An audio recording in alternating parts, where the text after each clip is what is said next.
Hi friends, நான் உங்கள் மரியா. வீடியோக்குள்ளே போகிறதுக்கு முன்னாடி நம்ம சேனலை சப்ஸ்கிரைப் பண்ணுங்கள், லைக் பண்ணுங்கள், ஷேர் பண்ணுங்கள், கமெண்ட் பண்ணுங்கள். வாங்க வீடியோக்குள்ளே போகலாம். இன்றைக்கி காரசாரமான முறையில் எப்படி குடல் கிரேவி பண்ணலான்னு பார்க்கலாம். அதுக்கு ஒரு பாத்திரத்தை எடுத்து அந்த பாத்திரம் சூடானோடனே கொஞ்சம் எண்ணெய் ஊற்றிக்கலாம்.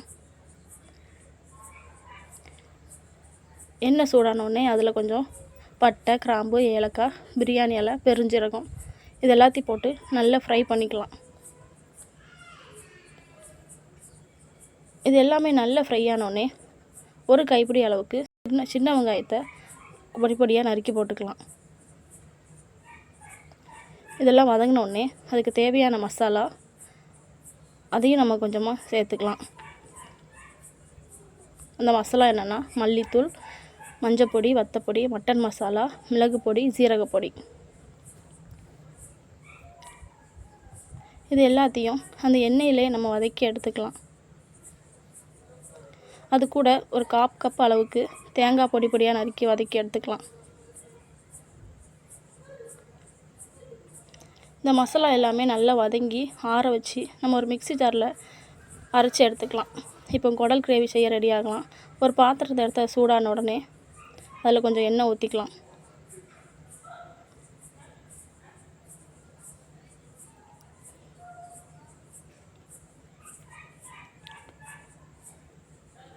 எண்ணெய் நல்லா ஹீட் ஆன உடனே நம்ம நறுக்கி வச்சுருந்த வெங்காயத்தை போட்டுக்கலாம்.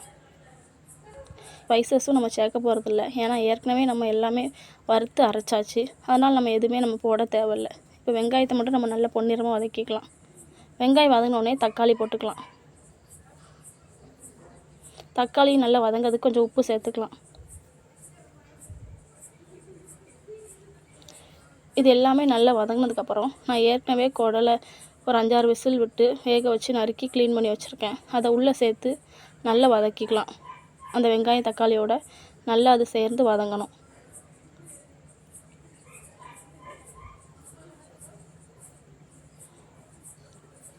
ஒரு மூடி போட்டு மூடி வச்சுக்கலாம்.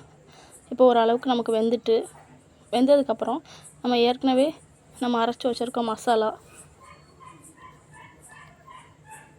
அந்த மசாலாவை நம்ம உள்ளே கொட்டிக்கலாம்.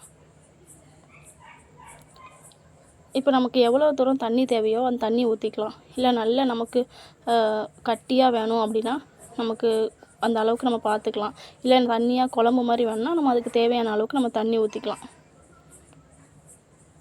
நான் ரொம்ப தண்ணியாகவும் இல்லாமல் ரொம்ப கட்டியாகவும் இல்லாமல் மீடியமான பதத்தில் தான் நான் வச்சுருக்கேன்.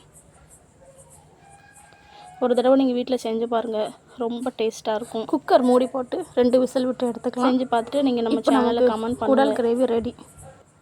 ஓகே, பாய்.